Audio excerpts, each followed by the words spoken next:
Bank Indonesia optimis ekonomi Sulsel akan membaik. Meski pandemi COVID-19 belum berlalu, namun ekonomi Sulsel mulai bergeliat. Ini ditandai dengan mulainya aktivitas ekonomi meski masih lambat.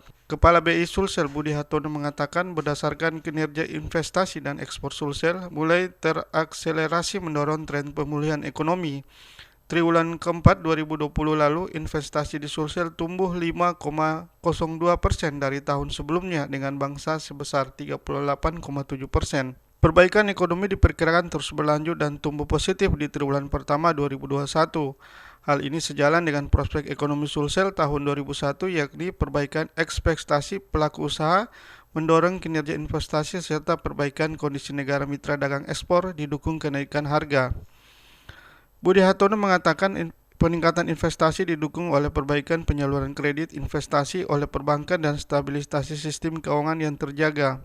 Di sisi lain, kinerja ekspor membaik sejalan dengan perbaikan kondisi negara mitra dagang utama serta adanya kenaikan harga nikel dunia sebagai dampak dari tingginya permintaan industri mobil listrik dan terjaganya produksi lapangan usaha tambang. Maka 2001 insya Allah dengan kondisi tadi ya siklusnya udah mulai bagus ya, masyarakat menjadi lebih, tentunya harapan kami lebih bagus lagi karena memang arahnya kan sudah benar, ekonomi itu kan arahnya udah benar dan otomatis kalau ekonominya udah benar kan masyarakat daya belinya udah bagus dan program-programnya jalan. Kalau kondisi UMKM Pak? Oh iya, UMKM kan seluruhnya kementerian, BI bersinergi kan dengan programnya masing-masing.